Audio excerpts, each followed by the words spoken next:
Hi, this is Sunil Kamath, and you're listening to Radio Udan.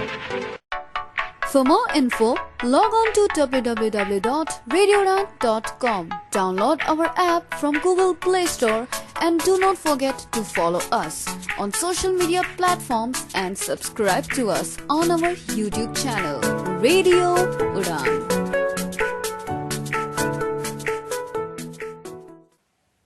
नमस्कार दोस्तों, आप सभी का स्वागत है कुछ भीगे पन्ने फ्रॉम यादों की किताब में। मैं नौमिता और आप सुन रहे हैं radio Udaan, a flight of life. आज जो मैं कहानी लेकर आई हूँ वो मुंशी प्रेमचंद जी की रचनाओं में से एक है। इस रचना का नाम है बड़े भाई साहब। तो शुरू करते हैं इसे। मेरे भाई साहब मुझसे 5 साल बड़े थे, लेकिन केवल 3 दर्जे आगे। उन्होंने भी उसी उम्र में पढ़ना शुरू किया था जब मैंने शुरू किया था, लेकिन तालीम से जैसे महत्व के मामले में वह जल्दबाजी से काम लेना पसंद ना करते थे। इस भवन की बुनियाद खूब मजबूत डालना चाहते थे जिस पर आलीशान महल बन सके। 1 साल का काम 2 साल में करते थे, कभी कभी 3 साल भी लग जाते थे। बुनियाद ही पुख्ता ना हो तो मकान कैसे पायदार बने। मैं छोटा था, वह बड़े थे। मेरी उम्र 9 साल की थी, वह 14 साल के थे। उन्हें मेरी तनबीह और निगरानी का पूरा जन्म सिद्ध अधिकार था और मेरी शालीनता इसी में थी कि उनके हुक्म को कानून समझूं। वह स्वभाव से बड़े अध्ययनशील थे, हर दम किताब खोले बैठे रहते और शायद दिमाग को आराम देने के लिए कभी कॉपी पर, कभी किताब के हाशियों पर चिड़ियों बिल्लियों की तस्वीरें बनाया करते थे। कभी कभी एक ही नाम या शब्द या वाक्य 10-20 बार लिख डालते, जिसमें ना कोई अर्थ होता ना कोई सामंजस्य। मसलन एक बार उनकी कॉपी पर मैंने यह इबारत देखी, स्पेशल अमीना, दरअसल भाई भाई राधे श्याम। 1 घंटे तक उसके बाद एक आदमी का चेहरा बना हुआ था। मैंने चेष्टा की कि इस पहेली का कोई अर्थ निकालूं, लेकिन असफल रहा और उनसे पूछने का साहस न हुआ। वह 9वीं जमात में थे, मैं 5वीं में।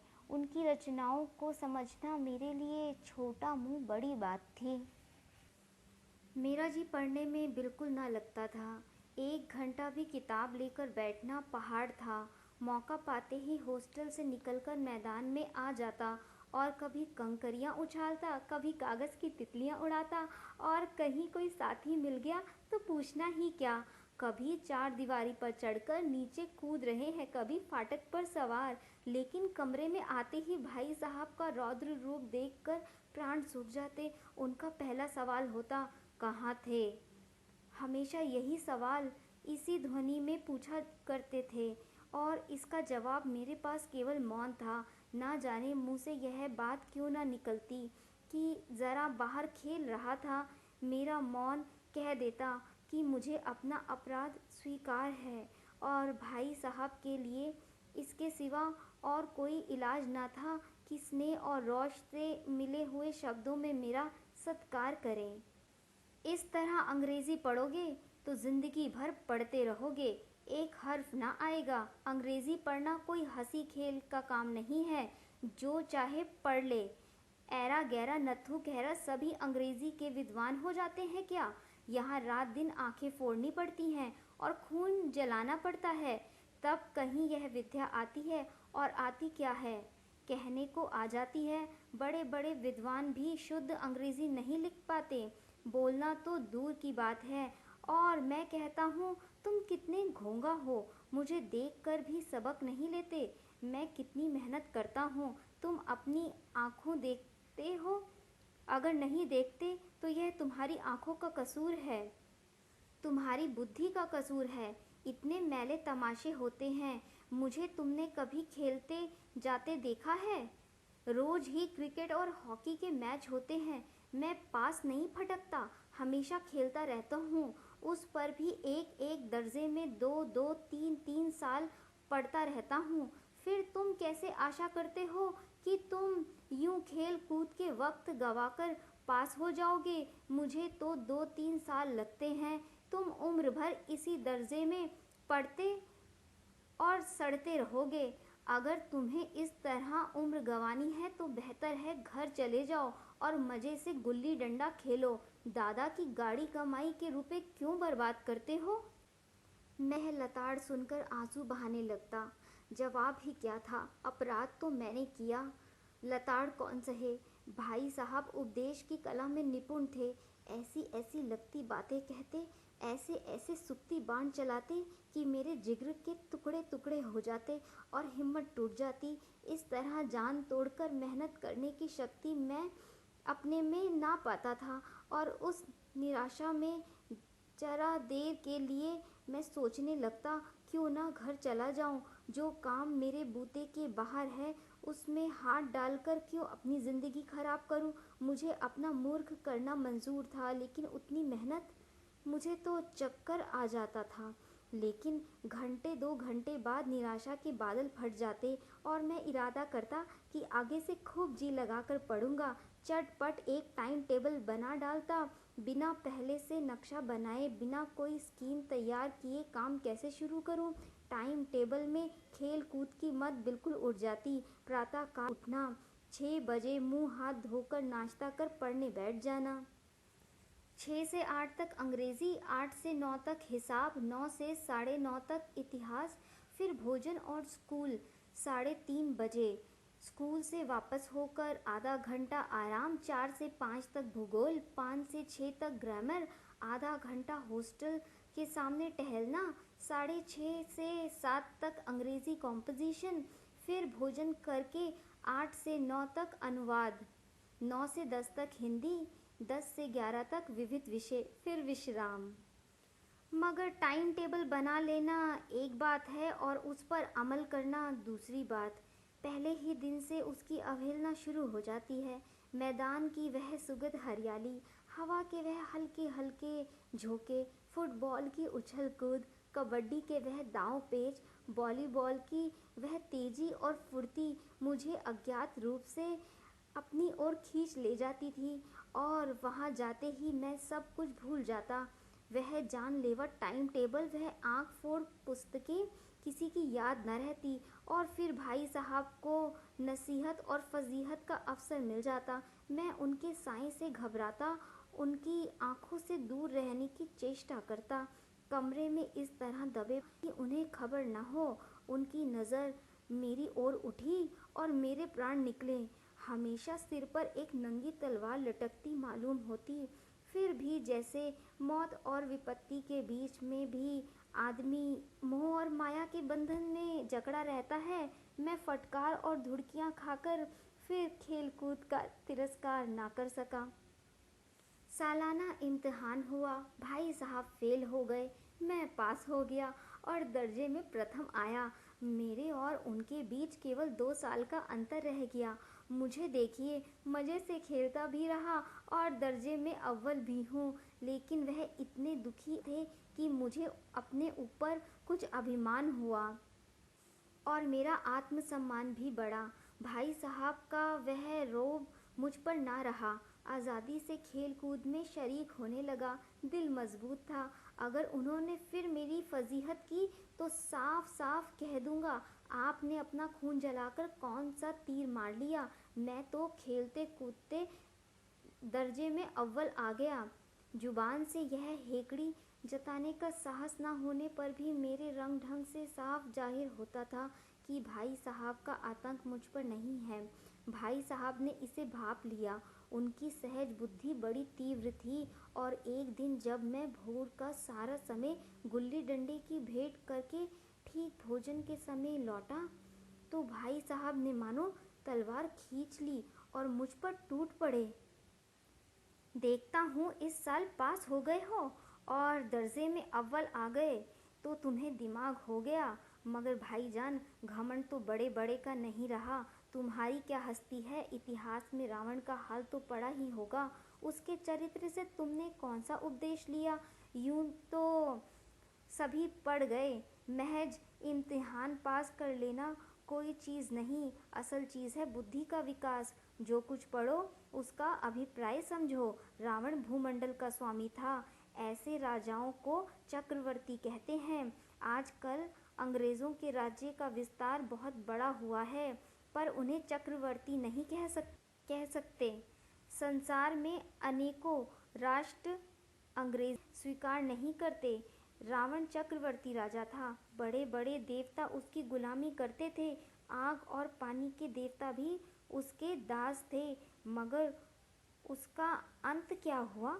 घमंड ने उसका नाम निशान तक मिटा दिया। कोई उसे चीलू भर पानी देने वाला भी न बचा। आदमी जो कुकर्म चाहे करे, पर अभिमान न करे, इतराए नहीं। अभिमान किया और दीन दुनिया से गया। शैतान का हाल भी पड़ा ही होगा। उसे यह अभिमान हुआ था कि ईश्वर का उससे बढ़कर सच्चा भक्त कोई है ही नहीं। अंत में यह हुआ कि स्वर्ग से नरक में ढकेल दिया गया। शाहे रूम ने भी एक बार अहंकार किया था। भीख मांग मांग कर मर गया। तुमने तो अभी केवल एक दर्जा पास किया है और अभी से तुम्हारा सिर फिर गया। तब तो तुम आगे बढ़ चुके।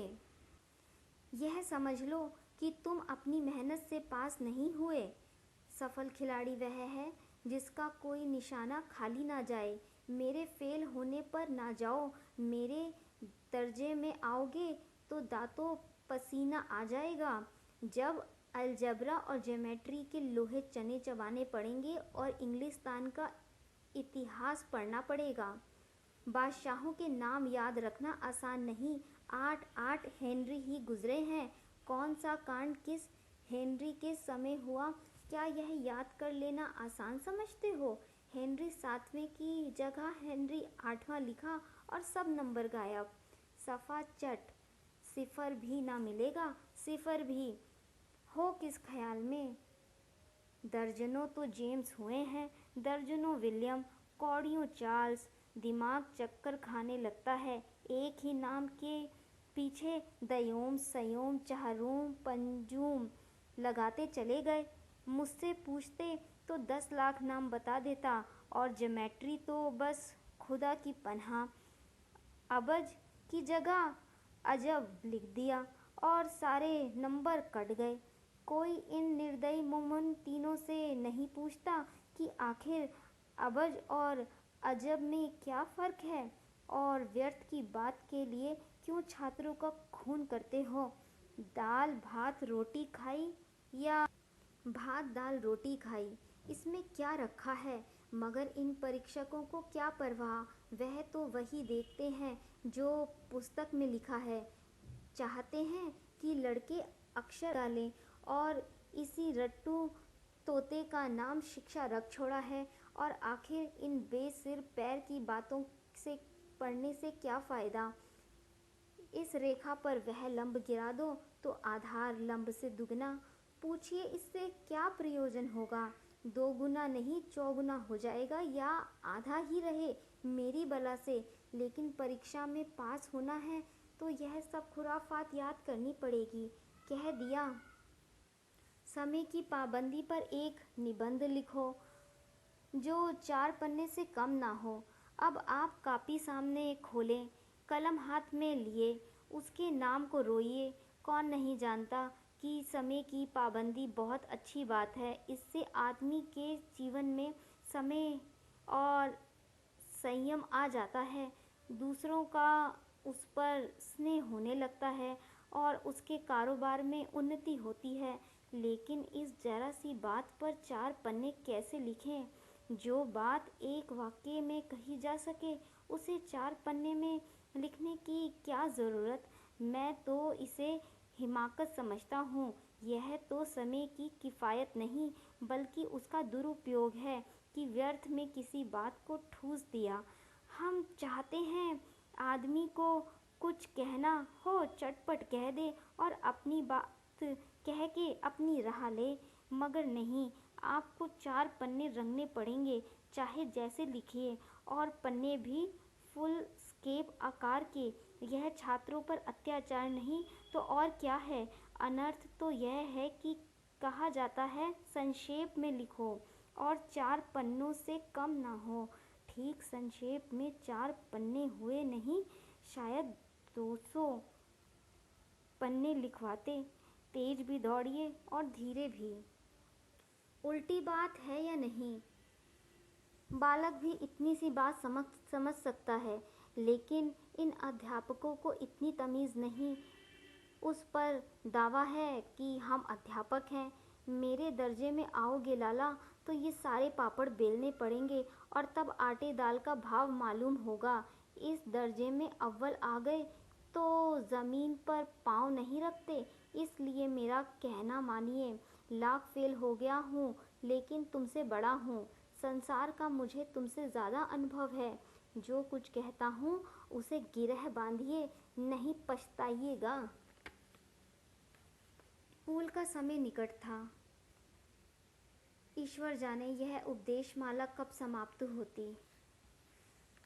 भोजन आज मुझे निस्वाद लग रहा था। जब पास होने पर यह तिरस्कार हो रहा है तो फेल हो जाने पर तो शायद प्राण ही ले लिए जाएं।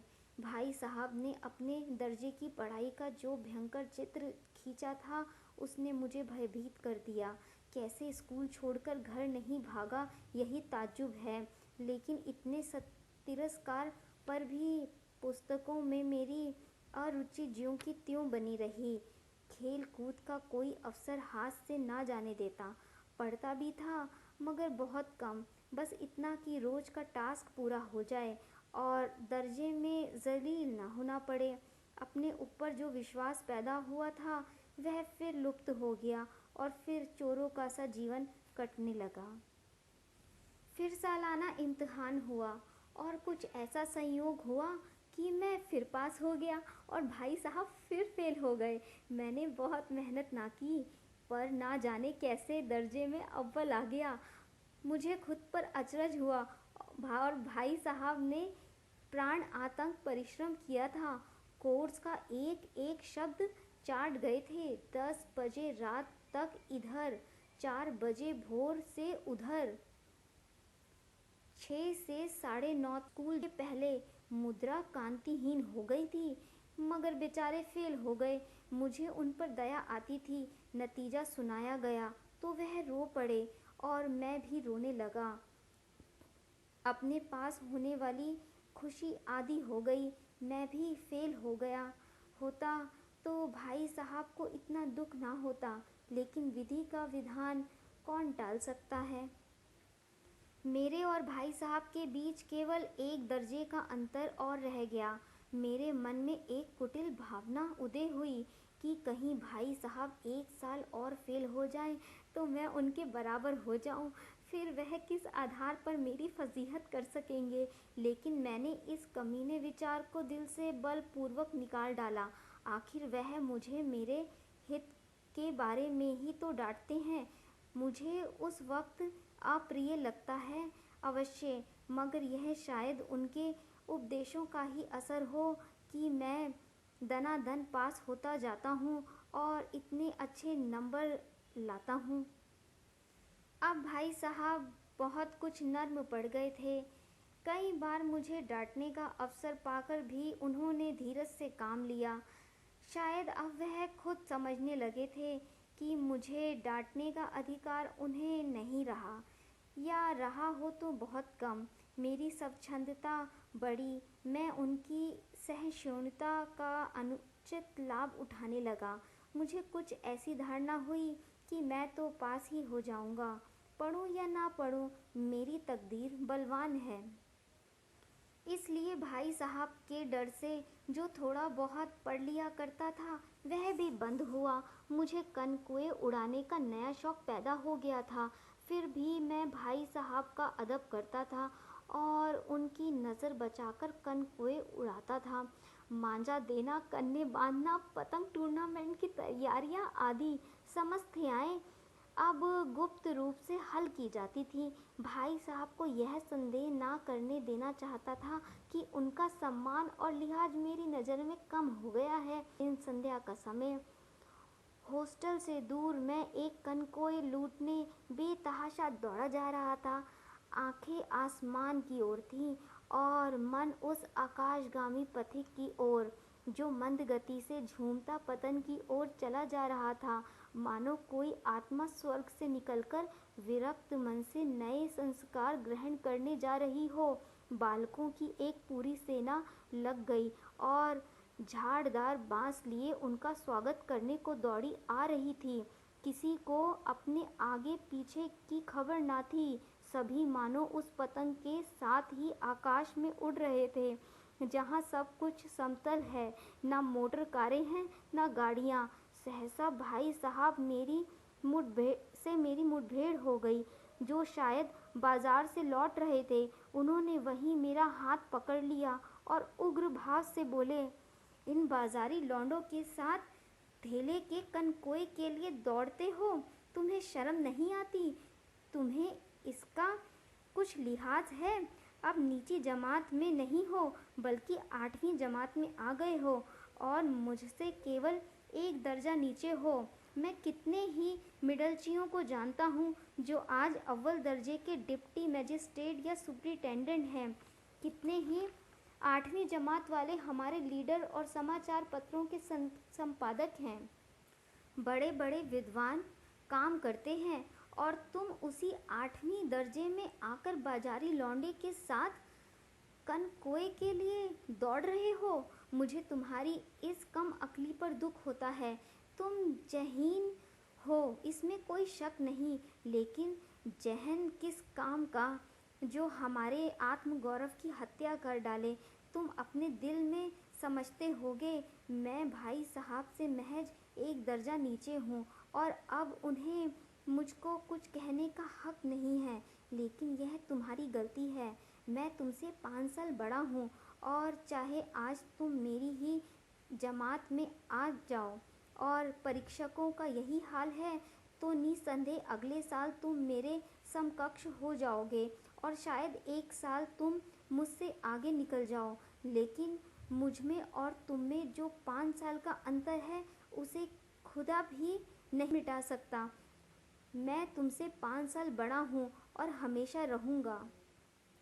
मुझे दुनिया का और ज़िंदगी का जो तजर्बा है, तुम उसकी बराबरी नहीं कर सकते, चाहे तुम एमए ही क्यों ना हो जाओ। समझ किताब पढ़ने से नहीं आती। हमारी अम्मा कोई दर्जा पास नहीं किया था और दादा भी शायद 5वीं 6ठी जमात के आगे नहीं गए, लेकिन हम दोनों चाहे सारी दुनिया की विद्या पढ़ लें, अम्मा और दादा को हमें समझाने और सुधारने का अधिकार हमेशा रहेगा, बल्कि इसीलिए कि उन्हें दुनिया का हमसे ज़्यादा तजर्बा है और हमेशा रहेगा। अमेरिका में किस तरह की राज्य व्यवस्था है और 8वें हेनरी ने कितने विवाह किए और आकाश में कितने नक्षत्र हैं, ये बातें चाहे उन्हें ना मालूम हो, लेकिन हजारों ऐसी बातें हैं जिनका ज्ञान उन्हें हमसे और तुमसे ज़्यादा है। देवता ना करे आज मैं बीमार हो जाऊं तो तुम्हारे हाथ पांव फूल जाएंगे। दादा को तार लिखने के सिवा तुम्हें आता ही क्या है? तुम्हें कुछ और ना सूझेगा, लेकिन तुम्हारी जगह पर दादा हो तो किसी को तार ना दे सकें। ना घबराएं, ना बदहवास हों, पहले खुद इलाज करेंगे, उसमें सफल ना हुए तो किसी डॉक्टर को बुलाएंगे। बीमारी तो खैर बड़ी चीज़ है, हम तुम तो इतना भी नहीं जानते कि महीने भर का खर्च महीने भर कैसे चल सके। जो कुछ दादा भेजते हैं उसे हम 20-22 दिन में खर्च कर डालते हैं और पैसे पैसे को मोहताज हो जाते हैं। नाश्ता बंद हो जाता है, धोबी और नाई से मुंह चुराने लगते हैं, लेकिन जितना आज हम और तुम खर्च कर रहे हैं उसके आधे में दादा ने अपनी उम्र का बड़ा भाग इज्जत और नेकी कमाई में के साथ निभाया है और एक कुटुंब का पालन किया है जिसमें सब मिलकर 9 आदमी थे। अपने हेड मास्टर साहब को ही देखो, एमए हैं कि नहीं, और यहाँ के एमए नहीं ऑक्सफोर्ड के हैं। 1000 रुपये पाते हैं, लेकिन उनके घर का इंतजाम कौन करता है? उनकी बूढ़ी माँ। हेड मास्टर साहब की डिग्री यहाँ आकर बेकार हो गई।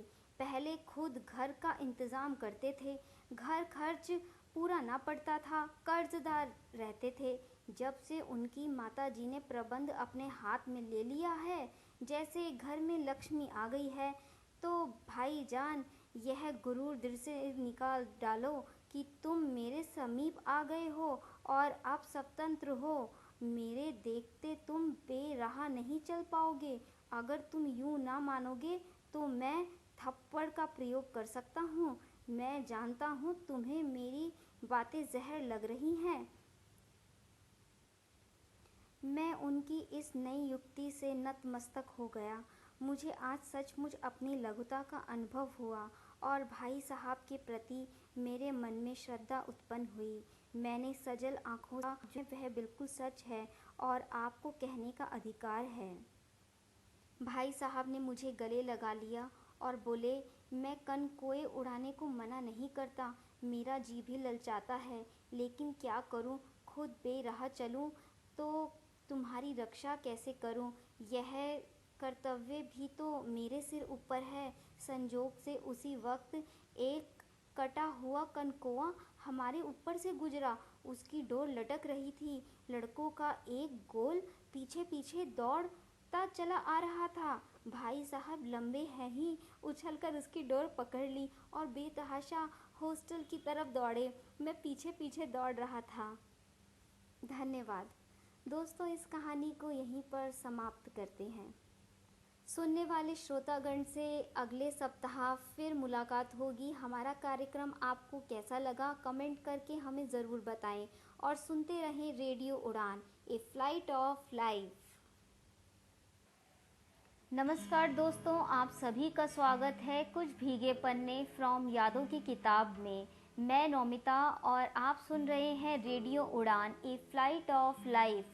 आज जो मैं कहानी लेकर आई हूँ वो मुंशी प्रेमचंद जी की रचनाओं में से एक है। इस रचना का नाम है बड़े भाई साहब। तो शुरू करते हैं इसे। मेरे भाई साहब मुझसे 5 साल बड़े थे, लेकिन केवल 3 दर्जे आगे। उन्होंने भी उसी उम्र में पढ़ना शुरू किया था जब मैंने शुरू किया था, लेकिन तालीम से जैसे महत्व के मामले में वह जल्दबाजी से काम लेना पसंद ना करते थे। इस भवन की बुनियाद खूब मजबूत डालना चाहते थे जिस पर आलीशान महल बन सके। 1 साल का काम 2 साल में करते थे, कभी कभी 3 साल भी लग जाते थे। बुनियाद ही पुख्ता ना हो तो मकान कैसे पायदार बने। मैं छोटा था, वह बड़े थे। मेरी उम्र 9 साल की थी, वह 14 साल के थे। उन्हें मेरी तनबीह और निगरानी का पूरा जन्म सिद्ध अधिकार था और मेरी शालीनता इसी में थी कि उनके हुक्म को कानून समझूं। वह स्वभाव से बड़े अध्ययनशील थे, हर दम किताब खोले बैठे रहते और शायद दिमाग को आराम देने के लिए कभी कॉपी पर, कभी किताब के हाशियों पर चिड़ियों बिल्लियों की तस्वीरें बनाया करते थे। कभी कभी एक ही नाम या शब्द या वाक्य 10-20 बार लिख डालते, जिसमें ना कोई अर्थ होता ना कोई सामंजस्य। मसलन एक बार उनकी कॉपी पर मैंने यह इबारत देखी, स्पेशल अमीना, दरअसल भाई भाई राधे श्याम। 1 घंटे तक उसके बाद एक आदमी का चेहरा बना हुआ था। मैंने चेष्टा की कि इस पहेली का कोई अर्थ निकालूं, लेकिन असफल रहा और उनसे पूछने का साहस न हुआ। वह 9वीं जमात में थे, मैं 5वीं में। उनकी रचनाओं को समझना मेरे लिए छोटा मुंह बड़ी बात थी। मेरा जी पढ़ने में बिल्कुल ना लगता था। 1 घंटा भी किताब लेकर बैठना पहाड़ था। मौका पाते ही हॉस्टल से निकलकर मैदान में आ जाता और कभी कंकरियां उछालता, कभी कागज़ की तितलियां उड़ाता और कहीं कोई साथी मिल गया तो पूछना ही क्या। कभी 4 दीवारी पर चढ़कर नीचे कूद रहे हैं, कभी फाटक पर सवार। लेकिन कमरे में आते ही भाई साहब का रौद्र रूप देखकर प्राण सूख जाते। उनका पहला सवाल होता, कहाँ थे? हमेशा यही सवाल इसी ध्वनि में पूछा करते थे और इसका जवाब मेरे पास केवल मौन था। ना जाने मुँह से यह बात क्यों ना निकलती कि ज़रा बाहर खेल रहा था। मेरा मौन कह देता कि मुझे अपना अपराध स्वीकार है और भाई साहब के लिए इसके सिवा और कोई इलाज न था कि स्नेह और रौश से मिले हुए शब्दों में मेरा सत्कार करें। इस तरह अंग्रेजी पढ़ोगे तो जिंदगी भर पढ़ते रहोगे, एक हर्फ ना आएगा। अंग्रेजी पढ़ना कोई हंसी खेल का काम नहीं है, जो चाहे पढ़ ले। ऐरा गैरा नत्थु गहरा सभी अंग्रेजी के विद्वान हो जाते हैं क्या? यहाँ रात दिन आंखें फोड़नी पड़ती हैं और खून जलाना पड़ता है, तब कहीं यह विद्या आती है। और आती क्या है, कहने को आ जाती है। बड़े बड़े विद्वान भी शुद्ध अंग्रेजी नहीं लिख पाते, बोलना तो दूर की बात है। और मैं कहता हूँ, तुम कितने घोंगा हो, मुझे देखकर भी सबक नहीं लेते।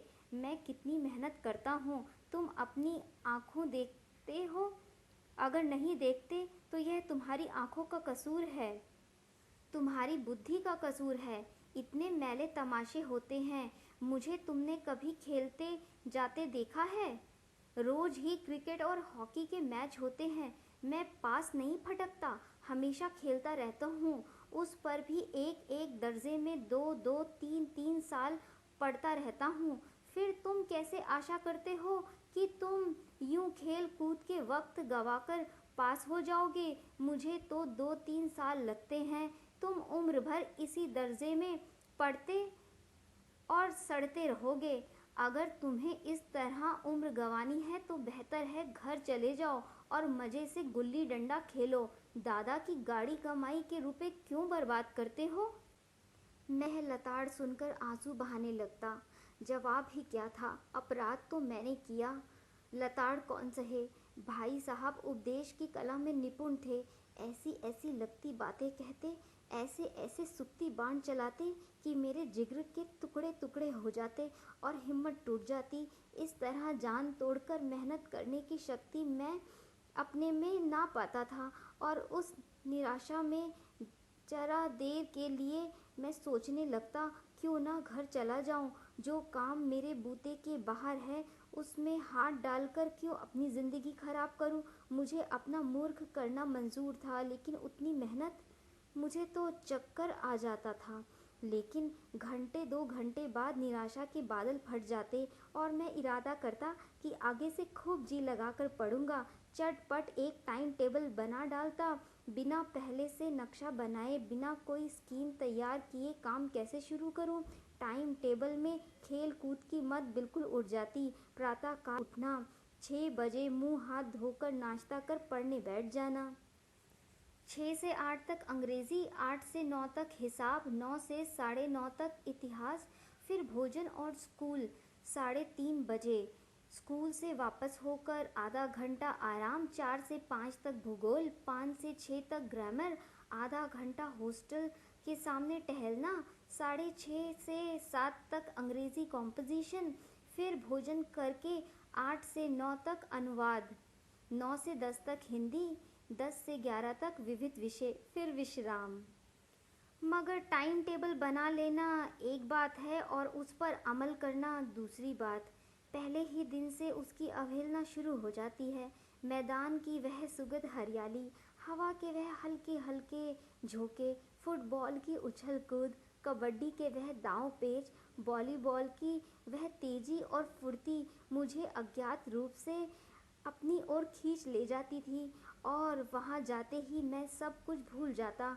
वह जानलेवा टाइम टेबल, वह आंख फोड़ पुस्तकें, किसी की याद न रहती। और फिर भाई साहब को नसीहत और फजीहत का अवसर मिल जाता। मैं उनके साए से घबराता, उनकी आंखों से दूर रहने की चेष्टा करता, कमरे में इस तरह दबे कि उन्हें खबर न हो। उनकी नज़र मेरी ओर उठी और मेरे प्राण निकले। हमेशा सिर पर एक नंगी तलवार लटकती मालूम होती। फिर भी जैसे मौत और विपत्ति के बीच में भी आदमी मोह और माया के बंधन में जकड़ा रहता है। मैं फटकार और धुड़कियां खाकर फिर खेल कूद का तिरस्कार ना कर सका। सालाना इम्तिहान हुआ, भाई साहब फेल हो गए, मैं पास हो गया और दर्जे में प्रथम आया। मेरे और उनके बीच केवल 2 साल का अंतर रह गया।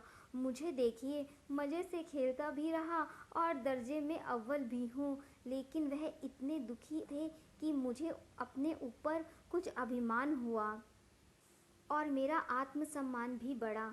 भाई साहब का वह रौब मुझ पर ना रहा। आज़ादी से खेल कूद में शरीक होने लगा। दिल मजबूत था। अगर उन्होंने फिर मेरी फजीहत की तो साफ साफ कह दूंगा, आपने अपना खून जलाकर कौन सा तीर मार लिया। मैं तो खेलते कूदते दर्जे में अव्वल आ गया। जुबान से यह हेकड़ी जताने का साहस न होने पर भी मेरे रंग ढंग से साफ जाहिर होता था कि भाई साहब का आतंक मुझ पर नहीं है। भाई साहब ने इसे भाप लिया। उनकी सहज बुद्धि बड़ी तीव्र थी और एक दिन जब मैं भोर का सारा समय गुल्ली डंडे की भेंट करके ठीक भोजन के समय लौटा तो भाई साहब ने मानो तलवार खींच ली और मुझ पर टूट पड़े। देखता हूँ इस साल पास हो गए हो और दर्जे में अव्वल आ गए तो तुम्हें दिमाग हो गया। मगर भाईजान, घमंड तो बड़े बड़े का नहीं रहा। तुम्हारी क्या हस्ती है। इतिहास में रावण का हाल तो पड़ा ही होगा। उसके चरित्र से तुमने कौन सा उपदेश लिया। यूं तो सभी पढ़ गए। महज इम्तिहान पास कर लेना कोई चीज़ नहीं। असल चीज़ है बुद्धि का विकास। जो कुछ पढ़ो उसका अभिप्राय समझो। रावण भूमंडल का स्वामी था। ऐसे राजाओं को चक्रवर्ती कहते हैं। आजकल अंग्रेज़ों के राज्य का विस्तार बहुत बड़ा हुआ है पर उन्हें चक्रवर्ती नहीं कह सकते। संसार में अनेकों राष्ट्र अंग्रेज स्वीकार नहीं करते। रावण चक्रवर्ती राजा था। बड़े बड़े देवता उसकी गुलामी करते थे। आग और पानी के देवता भी उसके दास थे। मगर उसका अंत क्या हुआ। घमंड ने उसका नाम निशान तक मिटा दिया। कोई उसे चीलू भर पानी देने वाला भी न बचा। आदमी जो कुकर्म चाहे करे पर अभिमान न करे, इतराए नहीं। अभिमान किया और दीन दुनिया से गया। शैतान का हाल भी पड़ा ही होगा। उसे यह अभिमान हुआ था कि ईश्वर का उससे बढ़कर सच्चा भक्त कोई है ही नहीं। अंत में यह हुआ कि स्वर्ग से नरक में ढकेल दिया गया। शाहे रूम ने भी एक बार अहंकार किया था। भीख मांग मांग कर मर गया। तुमने तो अभी केवल एक दर्जा पास किया है और अभी से तुम्हारा सिर फिर गया। तब तो तुम आगे बढ़ चुके। यह समझ लो कि तुम अपनी मेहनत से पास नहीं हुए। सफल खिलाड़ी वह है जिसका कोई निशाना खाली ना जाए। मेरे फेल होने पर ना जाओ। मेरे दर्जे में आओगे तो दांतों पसीना आ जाएगा। जब अलजबरा और ज्योमेट्री के लोहे चने चबाने पड़ेंगे और इंग्लिस्तान का इतिहास पढ़ना पड़ेगा। बादशाहों के नाम याद रखना आसान नहीं। 8 हेनरी ही गुजरे हैं। कौन सा कांड किस हेनरी के समय हुआ, क्या यह याद कर लेना आसान समझते हो। हेनरी 7वें की जगह हेनरी 8वां लिखा और सब नंबर गायब। सफा चट। सिफर भी ना मिलेगा। सिफर भी हो किस ख्याल में। दर्जनों तो जेम्स हुए हैं, दर्जनों विलियम, कौड़ियों चार्ल्स। दिमाग चक्कर खाने लगता है। एक ही नाम के पीछे दयोम सयोम चहारोम पंजूम लगाते चले गए। मुझसे पूछते तो 10 लाख नाम बता देता और ज्योमेट्री तो बस खुदा की पनाह। अबज की जगह अजब लिख दिया और सारे नंबर कट गए। कोई इन निर्दयी मोमन तीनों से नहीं पूछता कि आखिर अबज और अजब में क्या फ़र्क है और व्यर्थ की बात के लिए क्यों छात्रों का खून करते हो। दाल भात रोटी खाई या भात दाल रोटी खाई, इसमें क्या रखा है। मगर इन परीक्षकों को क्या परवाह। वह तो वही देखते हैं जो पुस्तक में लिखा है। चाहते हैं कि लड़के अक्षर डालें और इसी रट्टू तोते का नाम शिक्षा रख छोड़ा है। और आखिर इन बेसिर पैर की बातों से पढ़ने से क्या फ़ायदा। इस रेखा पर वह लंब गिरा दो तो आधार लंब से दुगना। पूछिए इससे क्या प्रयोजन होगा। 2 गुना नहीं 4 गुना हो जाएगा या आधा ही रहे मेरी बला से।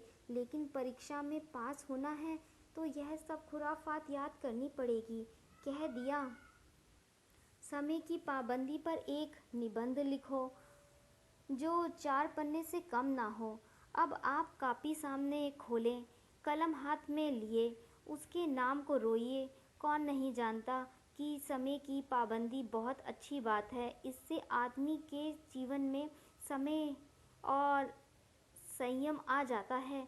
दूसरों का उस पर स्नेह होने लगता है और उसके कारोबार में उन्नति होती है। लेकिन इस जरा सी बात पर 4 पन्ने कैसे लिखें? जो बात एक वाक्य में कही जा सके, उसे 4 पन्ने में लिखने की क्या ज़रूरत? मैं तो इसे हिमाकत समझता हूँ। यह तो समय की किफ़ायत नहीं, बल्कि उसका दुरुपयोग है कि व्यर्थ में किसी बात को ठूँस दिया।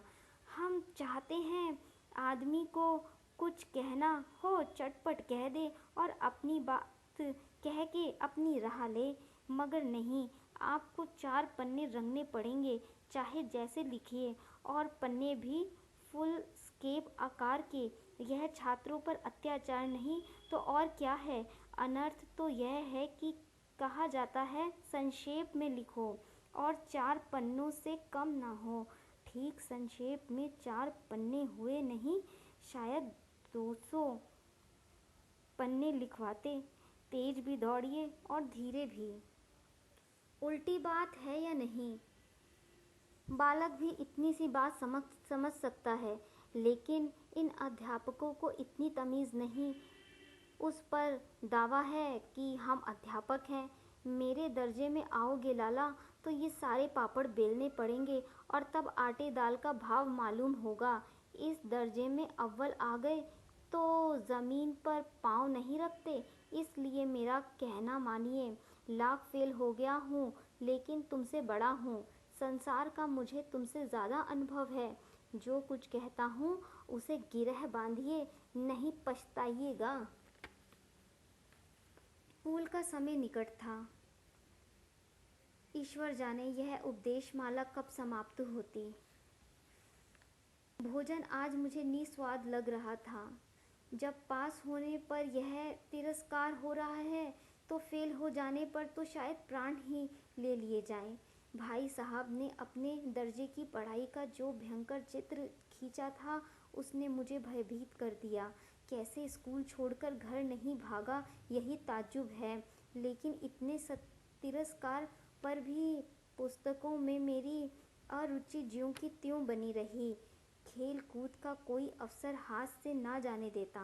पढ़ता भी था, मगर बहुत कम, बस इतना कि रोज का टास्क पूरा हो जाए और दर्जे में जलील ना होना पड़े। अपने ऊपर जो विश्वास पैदा हुआ था, वह फिर लुप्त हो गया और फिर चोरों का सा जीवन कटने लगा। फिर सालाना इम्तिहान हुआ और कुछ ऐसा संयोग हुआ कि मैं फिर पास हो गया और भाई साहब फिर फेल हो गए। मैंने बहुत मेहनत ना की, पर ना जाने कैसे दर्जे में अव्वल आ गया। मुझे खुद पर अचरज हुआ और भाई साहब ने प्राण आतंक परिश्रम किया था। कोर्स का एक एक शब्द चाट गए थे। 10 बजे रात तक इधर, 4 बजे भोर से उधर, 6 से 9:30 स्कूल के पहले। मुद्रा कांतिहीन हो गई थी, मगर बेचारे फेल हो गए। मुझे उन पर दया आती थी। नतीजा सुनाया गया तो वह रो पड़े और मैं भी रोने लगा। अपने पास होने वाली खुशी आधी हो गई। मैं भी फेल हो गया होता तो भाई साहब को इतना दुख ना होता, लेकिन विधि का विधान कौन टाल सकता है। मेरे और भाई साहब के बीच केवल एक दर्जे का अंतर और रह गया। मेरे मन में एक कुटिल भावना उदय हुई कि कहीं भाई साहब 1 साल और फेल हो जाएं तो मैं उनके बराबर हो जाऊं। फिर वह किस आधार पर मेरी फजीहत कर सकेंगे। लेकिन मैंने इस कमीने विचार को दिल से बलपूर्वक निकाल डाला। आखिर वह मुझे मेरे हित के बारे में ही तो डांटते हैं। मुझे उस वक्त अप्रिय लगता है अवश्य, मगर यह शायद उनके उपदेशों का ही असर हो कि मैं दनादन पास होता जाता हूँ और इतने अच्छे नंबर लाता हूँ। अब भाई साहब बहुत कुछ नर्म पड़ गए थे। कई बार मुझे डांटने का अवसर पाकर भी उन्होंने धीरज से काम लिया। शायद अब वह खुद समझने लगे थे कि मुझे डांटने का अधिकार उन्हें नहीं रहा, या रहा हो तो बहुत कम। मेरी स्वच्छंदता बढ़ी, मैं उनकी सहिष्णुता का अनुचित लाभ उठाने लगा। मुझे कुछ ऐसी धारणा हुई कि मैं तो पास ही हो जाऊंगा, पढ़ूं या ना पढ़ूं, मेरी तकदीर बलवान है। इसलिए भाई साहब के डर से जो थोड़ा बहुत पढ़ लिया करता था वह भी बंद हुआ। मुझे कनकुए उड़ाने का नया शौक पैदा हो गया था। फिर भी मैं भाई साहब का अदब करता था और उनकी नज़र बचाकर कनकुए उड़ाता था। मांझा देना, कन्ने बांधना, पतंग टूर्नामेंट की तैयारियां आदि समस्त क्रियाएं अब गुप्त रूप से हल की जाती थी। भाई साहब को यह संदेह ना करने देना चाहता था कि उनका सम्मान और लिहाज मेरी नज़र में कम हो गया है। इन संध्या का समय हॉस्टल से दूर मैं एक कनकोई लूटने बेतहाशा दौड़ा जा रहा था। आंखें आसमान की ओर थीं और मन उस आकाशगामी पथिक की ओर जो मंद गति से झूमता पतन की ओर चला जा रहा था। मानो कोई आत्मा स्वर्ग से निकलकर विरक्त मन से नए संस्कार ग्रहण करने जा रही हो। बालकों की एक पूरी सेना लग गई और झाड़दार बांस लिए उनका स्वागत करने को दौड़ी आ रही थी।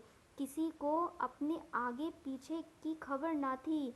सभी मानो उस पतंग के साथ ही आकाश में उड़ रहे थे जहाँ सब कुछ समतल है, ना मोटर कारें हैं ना गाड़ियाँ। सहसा भाई साहब मेरी मुठभेड़ हो गई। जो शायद बाजार से लौट रहे थे, उन्होंने वहीं मेरा हाथ पकड़ लिया और उग्र भाव से बोले, इन बाजारी लौंडों के साथ ठेले के कनकोई के लिए दौड़ते हो? तुम्हें शर्म नहीं आती? तुम्हें इसका कुछ लिहाज है? अब नीची जमात में नहीं हो बल्कि 8वीं जमात में आ गए हो और मुझसे केवल एक दर्जा नीचे हो। मैं कितने ही मिडलचियों को जानता हूँ जो आज अव्वल दर्जे के डिप्टी मजिस्ट्रेट या सुपरिटेंडेंट हैं। कितने ही 8वीं जमात वाले हमारे लीडर और समाचार पत्रों के संपादक हैं। बड़े बड़े विद्वान काम करते हैं और तुम उसी 8वीं दर्जे में आकर बाजारी लौंडे के साथ कनकोए के लिए दौड़ रहे हो। मुझे तुम्हारी इस कम अक्ली पर दुख होता है। तुम जहीन हो, इसमें कोई शक नहीं, लेकिन जहन किस काम का जो हमारे आत्मगौरव की हत्या कर डाले। तुम अपने दिल में समझते होगे मैं भाई साहब से महज एक दर्जा नीचे हूँ और अब उन्हें मुझको कुछ कहने का हक नहीं है, लेकिन यह तुम्हारी गलती है।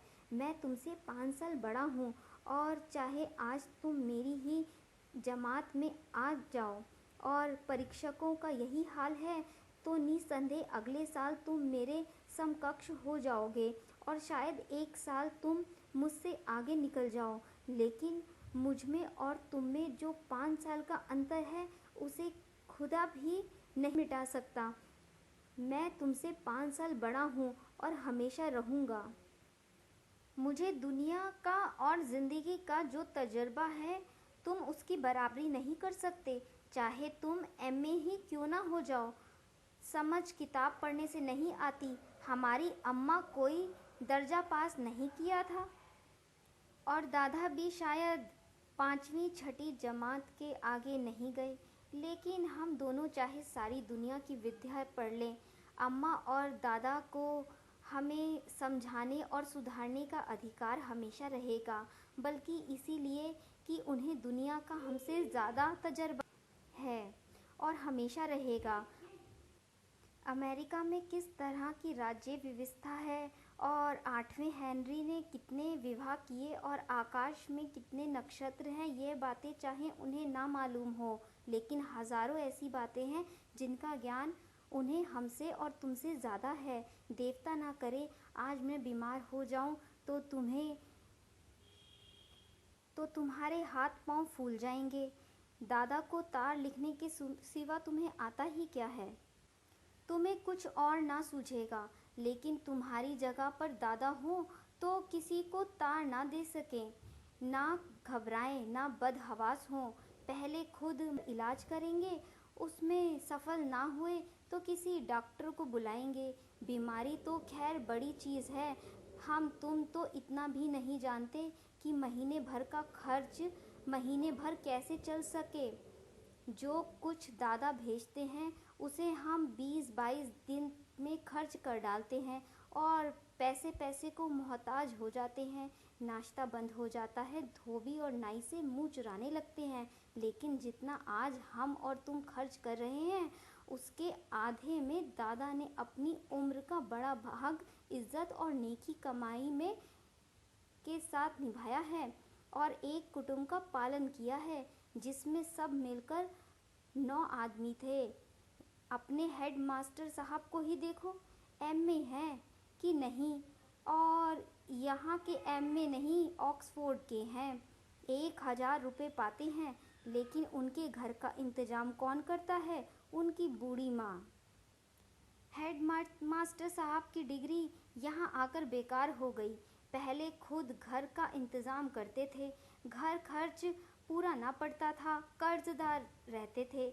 जब से उनकी माताजी ने प्रबंध अपने हाथ में ले लिया है, जैसे घर में लक्ष्मी आ गई है, तो भाईजान यह गुरूर दिल से निकाल डालो कि तुम मेरे समीप आ गए हो और अब स्वतंत्र हो। मेरे देखते तुम बेराह नहीं चल पाओगे। अगर तुम यूं ना मानोगे तो मैं थप्पड़ का प्रयोग कर सकता हूँ।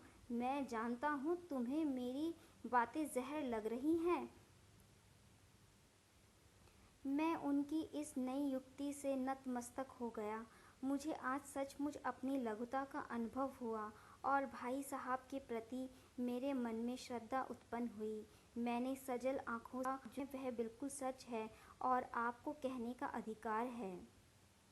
भाई साहब ने मुझे गले लगा लिया और बोले, मैं कनकोए उड़ाने को मना नहीं करता, मेरा जी भी ललचाता है, लेकिन क्या करूं, खुद बेराह चलूं तो तुम्हारी रक्षा कैसे करूं? यह कर्तव्य भी तो मेरे सिर ऊपर है। संजोग से उसी वक्त एक कटा हुआ कनकोआ हमारे ऊपर से गुजरा। उसकी डोर लटक रही थी। लड़कों का एक गोल पीछे पीछे दौड़ता चला आ रहा था। भाई साहब लंबे हैं ही उछलकर उसकी डोर पकड़ ली और बेतहाशा हॉस्टल की तरफ दौड़े। मैं पीछे पीछे दौड़ रहा था। धन्यवाद दोस्तों, इस कहानी को यहीं पर समाप्त करते हैं। सुनने वाले श्रोतागण से अगले सप्ताह फिर मुलाकात होगी। हमारा कार्यक्रम आपको कैसा लगा कमेंट करके हमें ज़रूर बताएं और सुनते रहें radio Udaan, a flight of life.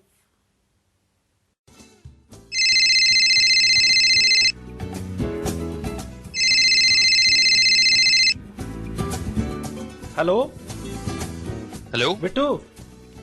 हाँ यार तू आया नहीं, मैंने कल बताया था कि इंटरव्यू के जाना, मेरी ट्रेन निकल जाएगी। कहाँ है तू?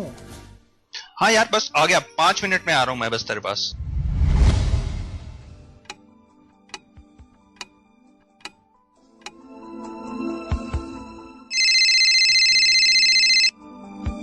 हेलो हाँ यार बिट्टू, 5 मिनट रह गए, मेरी ट्रेन निकल जाएगी। कहाँ है तू? बस यार बाहर ही हूँ, आ रहा हूँ तू बस वेट कर, आ गया मैं।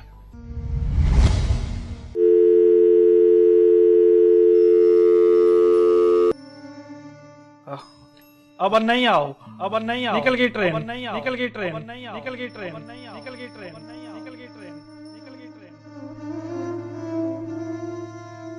काश कि आपने सही समय पर केन का इस्तेमाल सीख लिया होता तो आज हालात ऐसे न होते।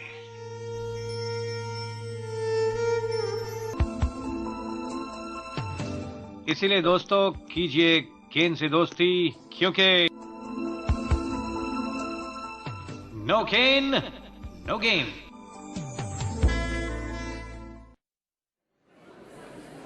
हाँ भी हो गई तैयारी स्पीच की? हाँ हो ही गई। सारे लोग तो पढ़ के देंगे, तू भी ब्रेल में लिख लेती। यार कितने साल हो गए ब्रेल को हाथ लगाए, जब से कंप्यूटर आया ना ब्रेल को तो छुआ तक नहीं। मुझे याद है, कर लूंगी। Now I would like to call upon contestant number 4. चल तेरा नंबर आ गया, all the best. Good morning, everyone. The topic of my speech is environment. Environment is the surrounding in which we live. It is a source of life. Good or bad quality of social life depends upon the quality of our natural environment. The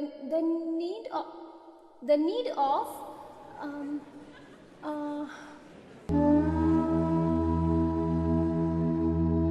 काश आपने समय पर Braille सीख ली होती तो आज इतनी परेशानियों का सामना न करना पड़ता।